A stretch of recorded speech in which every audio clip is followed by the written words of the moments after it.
अस्सलाम वालेकुम वरहमतुल्लाह। तो इंशाल्लाह अब हम अपना जो मज़मून है इसको आगे बढ़ाएंगे और मॉडल ऑक्सिलरीज़ में इंशाल्लाह आज हम विल को डिस्कस करेंगे कि विल का जो है इसका यूज़ किस तरह से अंग्रेज़ी में किस तरह से आता है और इसके जो मुख्तलिफ जो मीनिंग्स हम सेंटेंस के हवाले से उसको मैनिपुलेट कर सकते हैं, वो तो किस तरीके से। तो उसमें जो सबसे अहम और जो बुनियादी चंद एक चीज़ें हैं उस पर हम बहस करेंगे और 5-10 ऐसे जो है जिनको हम कहते हैं एग्जाम्पल्स, उनको हम डिस्कस करेंगे ताकि ये अच्छी तरह से हमारे दिमाग में बैठ जाए। लेकिन इससे पहले कि हम सीधे उस टॉपिक पर जाएं, पहला और बुनियादी चीज़ ये है कि जो स्ट्रक्चर जो है मॉडल ऑक्सिलरीज़ का, कि जब हम उनको इस्तेमाल करते हैं तो इसमें पहली बात यह है कि उनकी फॉर्म में कोई तब्दीली नहीं होती है, उनकी एस फॉर्म नहीं होती है, उनकी ईडी फॉर्म नहीं होती है, आईएनजी फॉर्म नहीं होती है, जिस तरह से आम वर्ब्स का होता है। ये मैंने पहले भी बताया, लेकिन याद दहानी के लिए कि ऐसा हम नहीं कर सकते हैं। मॉडल्स के साथ ऐसा बिल्कुल कभी मुमकिन नहीं है। अब मामला यह है कि पॉसिबल पैटर्न वर्ब फॉर्म्स जो हैं, वर्ब फॉर्म्स के साथ ये पॉसिबल पैटर्न 3 तरह से बनाता है। इसमें मॉडल ऑक्सिलरी और बेयर इन्फिनिटिव, यानी जब हम कॉलम बनाते हैं तो उसमें जो जीरो फॉर्म मैंने इन्फिनिटिव की कही थी, उसमें हम टू को काट के, यानी टू प्लस वहां बेस होता है तो हम टू को ओमिट करते हैं और बेस को मॉडल के साथ जोड़ते हैं। बेस को जब हम मॉडल के साथ जोड़ते हैं तो ये एक स्ट्रक्चर तैयार हो जाता है हमारा, और इसी स्ट्रक्चर विल के इसी स्ट्रक्चर को हम आज इंशाल्लाह बयान करेंगे। और उसके बाद जो है और 2 स्ट्रक्चर्स भी पॉसिबल है मॉडल ऑक्सिलरीज के साथ। उसमें हम मॉडल ऑक्सिलरी को बी के साथ, कल मैंने हवाला दिया था इसका, बी के साथ, और फिर इसके साथ हम वर्ब प्लस आईएनजी जिसको हम प्रेजेंट पार्टिसिपल इस्तेमाल करते हैं, वहां पर भी हम इसका एक और स्ट्रक्चर तैयार कर सकते हैं, लेकिन उस पर फिलहाल हम डिस्कशन नहीं करेंगे। और उसके बाद विल हैव के साथ पार्टिसिपल, पास्ट पार्टिसिपल इस्तेमाल होता है, तो यह हमारा तीसरा स्ट्रक्चर बनाता है। तो यह हो गई स्ट्रक्चर के हवाले से बात। और एक और बात जो मैं रिपीट करना जरूरी समझता हूं वो ये है कि मॉडल्स जो है वो स्पीकर को क्या अलाउ करते हैं, ये आपको कल मैंने बताया, लेकिन पहले आप रिपीट करेंगे इसमें, क्योंकि हमें ये सारी बातें नजर आनी चाहिए फिर कि वहां हुआ क्या असल में। तो वहां पर व्हाट इज स्पीकर के हवाले से हम बात कर रहे हैं, ये सब्जेक्ट के हवाले से नहीं है, स्पीकर के हवाले से कि उसको क्या लगता है, क्या है, what is, what would be, what may be and what should be. तो इसको आप दिमाग में पहले रखेंगे। मैं इसको इसलिए मिटा रहा हूं ताकि जो है आपकी याद दहानी, आपकी याद ताजा हो जाए कल के हवाले से, ताकि जब हम सीधा विल पर जाएंगे तो विल में जो भी बातें हैं इसी तनाजुर में आप उनको दिमाग में डालते जाएंगे। तो अब सबसे इंपॉर्टेंट बात, जब हमने टेंसेस पढ़े थे, टेंसेस इन वन शॉट, आपको आज भी याद होगा कि 15-20 मिनट में हमने पूरे के पूरे सारे टेंसेस को हमने कंप्लीट किया था। और उसमें हमने, जब मैंने आपको फ्यूचर का टेंस पढ़ाया था तो मैंने आपको बताया था कि जितने भी आपके सभी के सभी स्ट्रक्चर, चाहे आपको सिंपल आता है या फिर उसमें कंटिन्यूअस आता है या परफेक्ट आता है या फिर परफेक्ट कंटिन्यूअस आता है फ्यूचर का, उसमेमें आप हर एक के साथ सब्जेक्ट के साथ जो है आप प्लस ये 2 निशानियां खड़ी करें, उसके 2 झंडे जो हैं उनको खड़ा करें। तो यहां पर आप ये बात दिमाग में रखिए कि इससे जो है पहला काम जो हम विल से लेते हैं वो यही है कि हम इसके फ्यूचर टेंसेस हम इसके जरिए से बनाते हैं। फ्यूचर टेंसेस जो है वो हम विल के जरिए से इनको हम बना सकते हैं।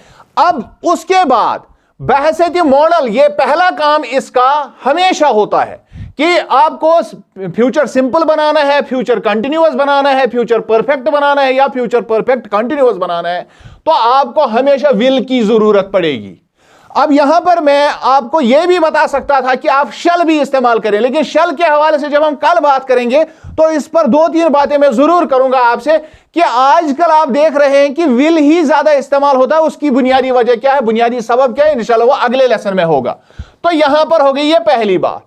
अब हम बढ़ते हैं जो इसका असल जो मॉडल्स के हवाले से जो इसका आप बाकी काम रहता है वो क्या है। तो पहला काम, चूंकि विल में आप लफ्ज छुपा हुआ है विलिंगनेस, इसमें ये लफ्ज छुपा हुआ, तो पहली चीज विल जो ही आप इस्तेमाल करेंगे तो एक चीज उस सेंटेंस से खुद ब खुद बरामद हो जाती है, विलिंगनेस। लेकिन विलिंगनेस किस हवाले से, फर्स्ट पर्सन के हवाले से। यानी फर्स्ट पर्सन हम कहते हैं आई को और वी को, यानी जिसको हम फर्स्ट पर्सन, जिसको हम स्पीकर भी कहते हैं, जो बात करता है, जब वो अपने हवाले से बात करता है और विल का इस्तेमाल करता है तो वो विलिंगनेस जाहिर करता है कि मैं ये काम करूंगा। तो इसका यहां पर एक जुमला मैंने रखा है, you wash the dishes, I will take the litter out. आप डिशेस कर लीजिए, आप मान लीजिए आप कहीं पर अपने दोस्त के साथ आप कहीं पर रह रहे हैं, तो हॉस्टल में है या कहीं और है, तो आप वहां 2-3 काम है, तो आप उनमें से जो विलिंगनेस शो कर दें कि आप कौन सा काम करेंगे, तो आप इस तरह से जाहिर करते हैं, विल का इस्तेमाल करके आप उसको जाहिर कर सकते हैं। उसके बाद अगर आप इसको थर्ड पर्सन के साथ, थर्ड पर्सन होता है ही, शी, इट और कोई भी नाम, नेम्स, दे या प्लूरल नाम, ये थर्ड पर्सन कहलाते हैं। आप इनके साथ अगर आप विल का इस्तेमाल करेंगे तो वहां पर आप उनकी एबिलिटी को बयां कर रहे हैं। दिमाग में रखते जाइए ये, अगर आप थर्ड पर्सन को बता रहे हैं कोई बात, उसके हवाले से आप विल को इस्तेमाल कर रहे हैं। दिमाग में रखिए मैं क्या कहने जा रहा हूं, यहां पर इस सेंटेंस पर गौर करेंगे हम। Press the button, the machine will turn on. यहां मशीन जो है यह थर्ड पर्सन है, यानी जिसके बारे में मैं बात करता हूं उसको थर्ड पर्सन कहते हैं। तो थर्ड पर्सन के हवाले से अगर आप बात कर रहे हैं, विल को इस्तेमाल कर रहे हैं, you are actually showing the ability of third person. First person के साथ विलिंगनेस होती है, लेकिन थर्ड पर्सन के साथ क्या होता है, एबिलिटी को जाहिर किया जाता है। और जब आप एबिलिटी पर पढ़ेंगे कि कैन के जरिए से कौन सी एबिलिटी, वहां मजा आएगा। तो इस वजह से इन बातों को आप ध्यान में रखिए और अच्छी तरह से, मैं ये पर्सन के हवाले से जो है बात करता हूं, कहीं पर भी इस तरह की बातें जो है ये आपको आम ग्रामर में लिखी हुई नजर नहीं आती है। यही वजह है कि मेरे एक जो है व्यूअर ने, उसने एक सवाल भी किया था कि सर आपके पढ़ाने का अंदाज बिल्कुल एक अनोखा अंदाज है और आप इसमें से कुछ ऐसी बातें बताते हैं जिनके जरिए से पॉइंट एकदम समझ में आ जाता है, लेकिन ये बातें ग्रामर की किताबों में मुझे दिखती नहीं है। मैं भी खुद ग्रामर जानता हूं, उसके लिखने से मुझे ये पता चला कि वो शायद ग्रामर का बहुत कुछ जानता है। तो उसने ये पूछा था, तो असल बात ये होती है कि आप इसके क्रैक्स पर जाएं। तो क्रैक्स क्या है, जब हम विलिंगनेस को जाहिर करेंगे तो उस वक्त फर्स्ट पर्सन के बारे में ये होगा, लेकिन अगर आप थर्ड पर्सन के हवाले से आप जाहिर कर रहे हैं तो इट विल बी एबिलिटी। वहां कैन आप जो है इस्तेमाल करेंगे तो उस वक्त किस तरह की एबिलिटी बनेगी, ये जानना मजेदार होगा। देन कम्स, अब आप लाइकलीहुड का भी इस्तेमाल कर सकते हैं, और जब आप लाइकलीहुड का इस्तेमाल करते हैं तो वो कहां पर, वो भी थर्ड पर्सन के हवाले से हमेशा नहीं होता है, लेकिन थर्ड पर्सन के हवाले से ज्यादातर होता है। वहां पर आपको एक प्री रिक्विजिट, एक नॉलेज होती है किसी चीज के बारे में। फिर जब ऐसी चीज हो जाती है तो आप जब रेस्पॉन्स करते हैं तो उस रेस्पॉन्स में आप इस्तेमाल करते हैं विल।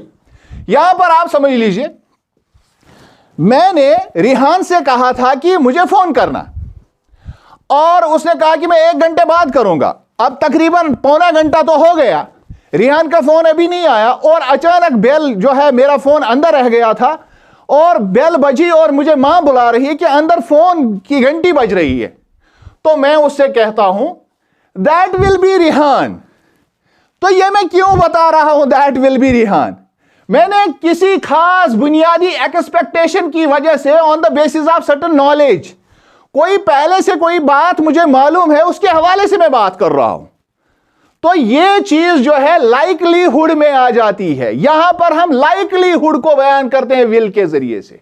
या आपका दोस्त जो है वो उसने हाल ही में शादी की है और अब आप दूर से गाड़ी में जा रहे हैं तो दूर से आपको नजर पड़ी कि वो बंदा किसी लेडी के साथ जा रहा है।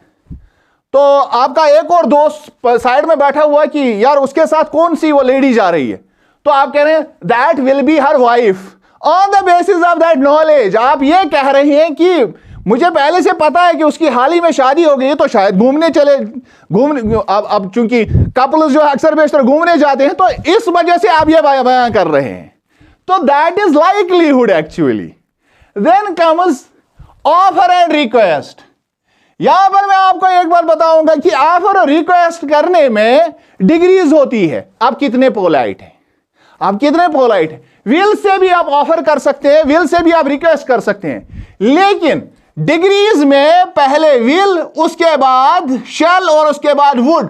और यहां पर सबसे बेहतरीन तरीका वुड से और उससे कम वाला तरीका जो है शैल से, और लीस्ट जिसको हम कहेंगे वो विल से भी आप रिक्वेस्ट कर सकते हैं। You can offer something. तो मैं किसी से बता सकता हूं will you like some coffee. इसका मतलब है कि उतना ज्यादा मैं उसको, मतलब वो मेरे बराबर का है, मैं उसको और ज्यादा मतलब अपने से ज्यादा रेस्पेक्ट नहीं देता हूं, तो उसको मैं विल से पूछ सकता हूं।